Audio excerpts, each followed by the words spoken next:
지난주에는 행복한 도보 여행팀에 합류하여 낙동강과 남강이 만나 청정 자연을 자랑하는 곳, 임진왜란 당시 가장 먼저 의병을 일으켰던 충의고장, 경남 의령군의 이곳저곳과 이웃에 있는 함안군의 악양루와 악양생태공원을 둘러보고 왔습니다.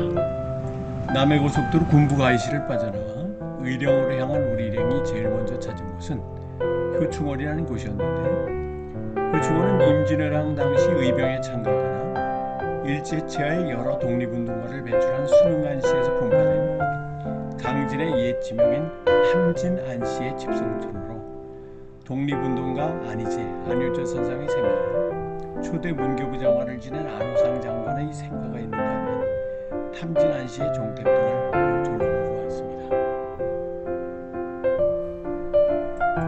어제는 제가 즐겨보는 유키즈 온 더 블록이라는 프로그램에 노블리스 오브 일주를 실천한 선행의 상징인 경주 최부자댁의 최준 선생과 백산 안희재 선생과 관련된 내용이 방영되어 유심히 지켜보면서 독립을 향한 두 분의 열정에 가슴이 뜨거워지더군요.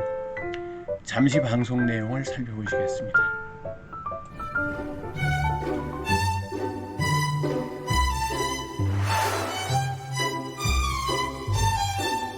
최준 선생님은 안희재와 조선 최대 자본금으로 한 백산 무역을 만들고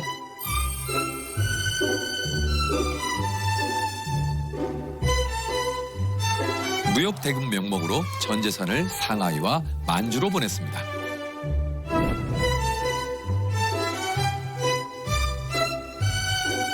그 김구 선생님께서 해방 후에 임시정부의 육할은 최준의 주머니에서 나왔다.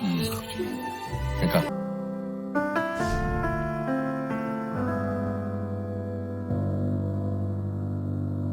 광복 후 김구 선생님은 최준 선생님을 만나 낡은 장부를 건넵니다. 최 선생, 그동안 수고가 많았습니다. 재산을 임시정부에 보내주셔서 감사합니다. 3천만 동포가 최 선생의 공로를 치하할 것입니다. 이 장부는 상해 임시정부가 그동안 보내준 자금을 기록한 것입니다. 장부에는 안희재에게 건넨 돈이 빠짐없이 기록돼 있었습니다. 그가 가져간 자금이 모두 독립운동단체에 전달될 거라곤 생각하지 않았습니다. 최준은 안희재의 무덤이 있는 쪽을 향해 절을 하며 회한의 눈물을 흘립니다. 독립운동가이자 교육가인 백산 안희재 선생은 이곳 함진안시 집성촌에서 출생하여 양정의숙을 졸업하고 부산 동래와 의령에 각각 구명학교와 의신학교를 세웠으며 1909년에는 항일 비밀 결사 조직인 대동청년당을 조직하여 구구운동을 전개하였으며 1914년은 부산에서 경주 최부자댁의 최준 선생이 투자를 받아 백산상해를 열고 무역업에 종사하면서 독립운동 자금을 조달하여 상해 임시정부에 전달해 오는 등 조국의 독립에 헌신하시다가 1942년 11월 일본 경찰의 체포 구금대로 9개월 만에 병보석으로 풀려났으나 조국의 독립을 보지 못한 채 이듬해 병사하셨습니다.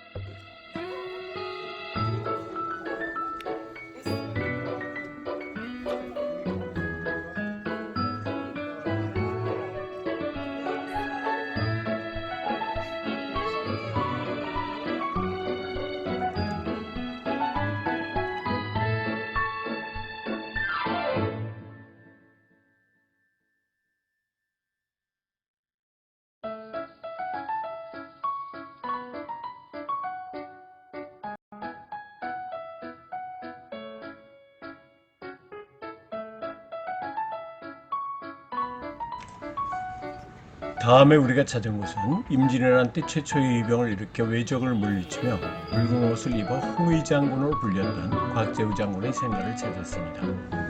1592년 임진왜란이 일어나자 당시 41세 유생이었던 장군은 붓을 던지고 가재를 털어 병기와 군량을 마련하여 수천의 민중 의병을 거느리고 경남의 중섭으로 진격하는 왜적에 대항하여 현풍, 창녕, 영산, 진주까지 출병하여 연전연승의 전공을 세웠다고 합니다. 신출기몰한 유격전과 위기에 의한 기습 공격으로 외적의 간담을 선언하게 하였으니 세상 사람들은 그를 홍의 장군이라고 불렀다고 합니다.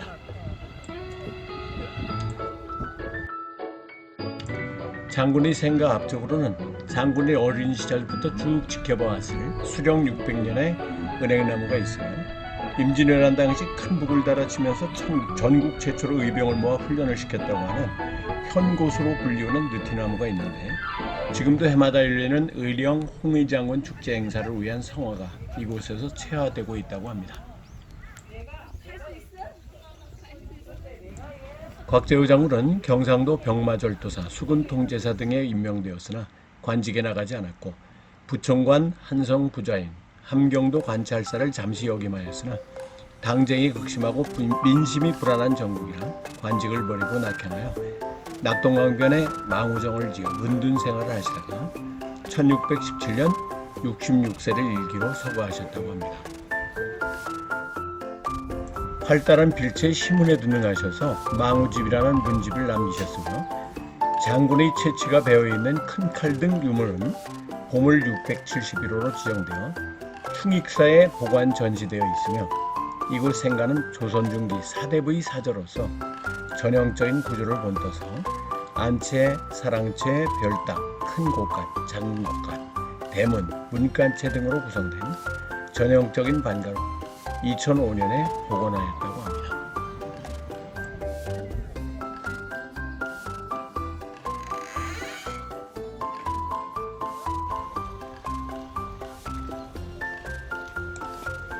다음으로 우리가 찾은 곳은 의령군 정곡면 부자마을에 자리한 삼성그룹의 창시자인 호암 이병철 회장의 생가를 찾았습니다.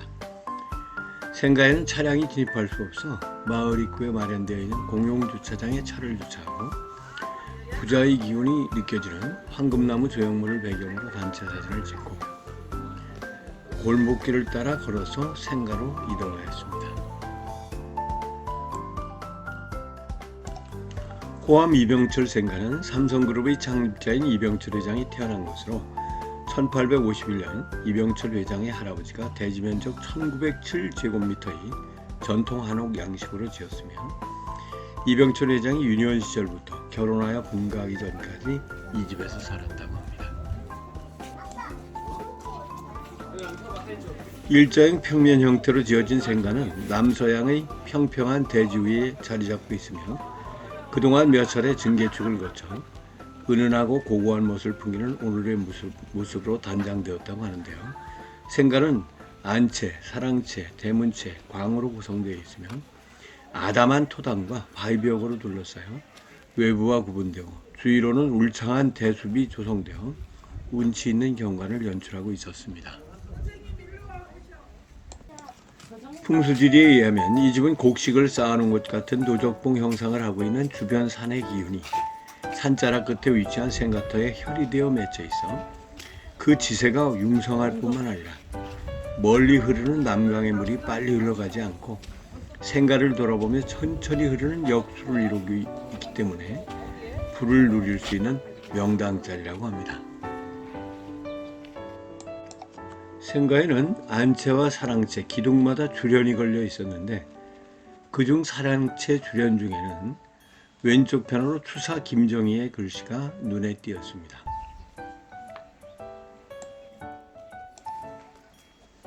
출입문 왼쪽에 이 호암 이병철 생가임을 알리는 문패에는 많은 이들이 찾아와 부자의 기운을 받으려 했는지 모두들 만지고 간 탓에 반들반들 윤이 나고 있더라고요.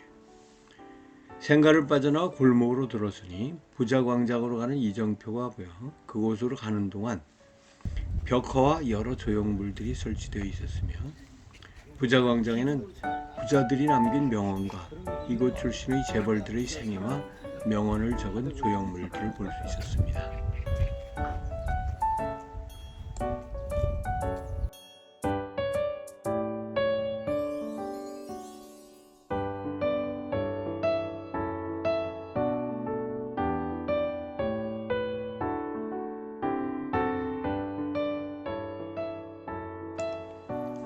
정암루는 치온루라는 이름의 정자가 있던 자리에 1935년 의령 지역의 유림과 유지들이 임진왜란 당시 의병을 일으켜 이곳 정암진 전투에서 전라도 진출을 노리던 외병들과의 전투에서 대승을 거둔 역사의 현장을 기리기 위해 지었다고 하는데, 정암루에 오르면 멀리 의령 관문과 곽재우 장군의 기마상이 바라다 보입니다.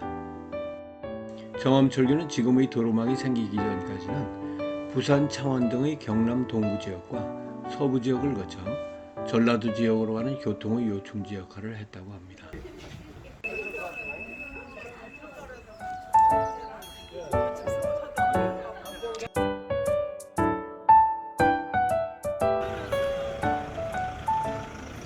정암루에서 내려와 남강 쪽을 향하여 의령 역사문화 테마파크라는 조형물 오른쪽으로는 의령 여씨 시조를 모셨다는 사당이 자리 잡고 있고, 지리산의 전기를 품은 난강 물속에는 솥을 닮았다고 솥바위로 불리는 바위가 있는데, 이 일대를 솥정자를 써서 정암리, 정암마을이라고 부르고 있으며, 이곳에 나루터가 있어 정암진으로 불렸다고 합니다.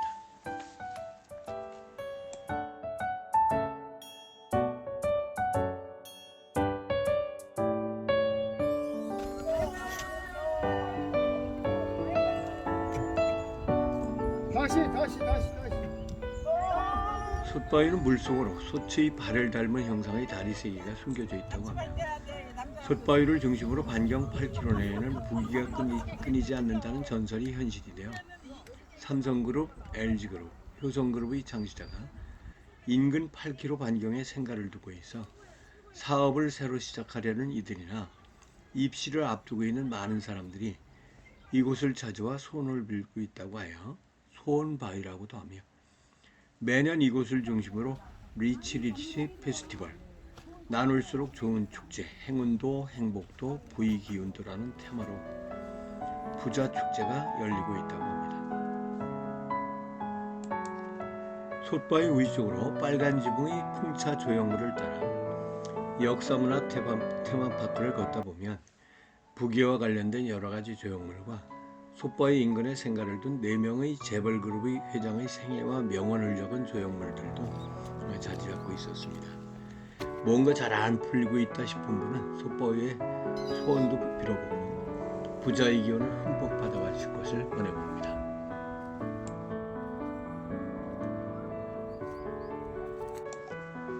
의령은 의령 구경을 비롯해 둘러볼 것이 참 많은 곳이었습니다. 다음으로 우리가 찾은 것은 시간에 쫓겨 둘러볼 새도 없이 의병탑을 지나 의병박물관과 곽재우 장군의 위패를 모셨다는 충익사를 지나 나무로 만든 데크길을 따라 벽화선에서 발원하는 남천과 자굴산에서 발원하는 의령천이 합류하는 지점에 의령군이 의령천 종합휴양지 조성사업의 일환으로 사업비 48억 3천만 원을 투입하여 2005년 12월에 준공했다는 의령 구름다리를 찾았습니다.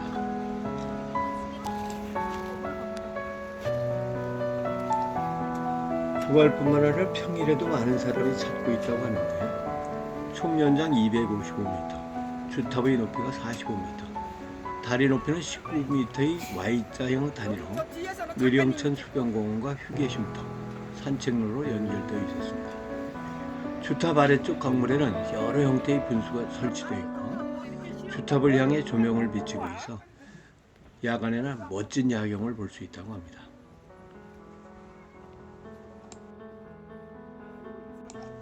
언젠가 TV에서 의령 전통시장의 유명한 음식으로 의령소바와 의령의 만개떡, 그리고 푸짐한 소고기국밥을 소개하는 프로그램을 보면서 언젠가 의령에 가면 맛을 봐야겠다고 별로 왔는데, 우리 일행은 그중 77년 전통이라는 의령소바를 먹기로 하고 거의 3시 가까운 시각이었음에도 불구하고 대기표를 받아 기다리다가 드디어 의령소바를 맛보게 되었는데, 다른 지역에서 파는 흔히 우리가 아는 맛과는 전혀 다른 맛이더군요.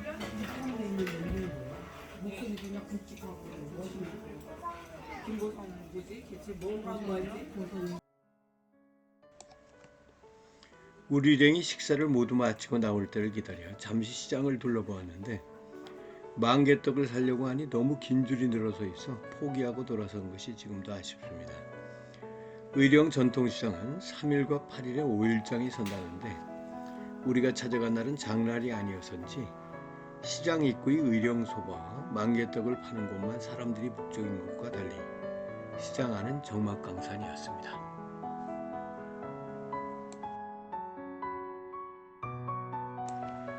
의령 순회를 마치고 함안군의 악양생태공원을 찾았습니다. 악양생태공원은 남강의 수려한 자연경관과 더불어 전국 최장길의 뚝방과 주변의 수변습지와 연계하여 자연 친화적으로 가꾼 문화공간으로 생태연못 잔디마당을 비롯 곳곳에 형형색색의 야생화를 비롯 다양한 꽃들이 피어오르고 공원 곳곳에 쉴 수 있는 정자와 벤치, 눈길을 끄는 멋진 조형물들이 곳곳에 마련되어 있었습니다. 먼 거리를 달려와 하루 만에 의령과 함안의 이곳저곳을 둘러보려다 보니 게다가 의령소바를 맛보겠다고 대기표를 받고 기다린 시간이 아쉬울 정도로 갈 곳이 많은 곳이었습니다. 요즘 코로나 이후 해외여행이 러시를 이루고 있다고 하는데 대일 구려교육의 비난 속에도 불구하고 많은 사람들이 일본을 찾고 있다는 소식이 마음을 무겁게 합니다. 저 역시 그동안 여행하면 해외여행만을 생각해 왔는데 코로나 이후 발이 묶이면서 우리 땅 구석구석을 찾아 여행을 즐기다 보니 우선 말이 통하고 정감을 느낄 수 있는 그리고 각종의 화장실을 비롯한 편의시설이 얼마나 잘 되어 있는지 눈부시게 발전한 우리 대한민국이 자랑스럽기만 합니다. 세상은 넓고 갈 곳은 많습니다만 우리 땅 구석구석의 볼거리와 먹거리를 찾는 것도 보다 의미 있는 여행이 되리라고 확신합니다. 또한 남강변을 따라 데크길로 만들어진 둘레길을 따라 걷다 보면 깎아지른 절벽 위에 세워져 있는 악양루라는 정자에 오를 수 있는데 그곳에 오르니 유유히 흘러가는 남강과 너른 들판이 한눈에 내려다 보이더군요. 멋진 풍광을 바라보며 풍류를 즐기던 선인들의 모습이 떠오르더라고요.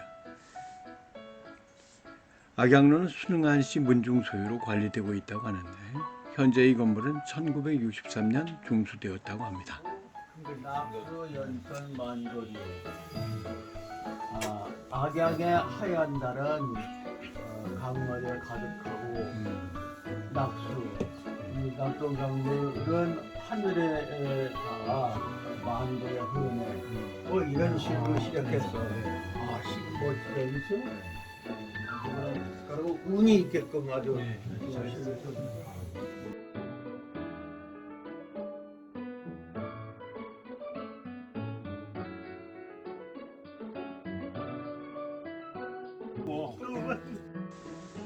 의령 함안 여행을 계획하시는 분들께 많은 도움이 되셨기를 기원합니다. 끝까지 시청해 주셔서 감사합니다.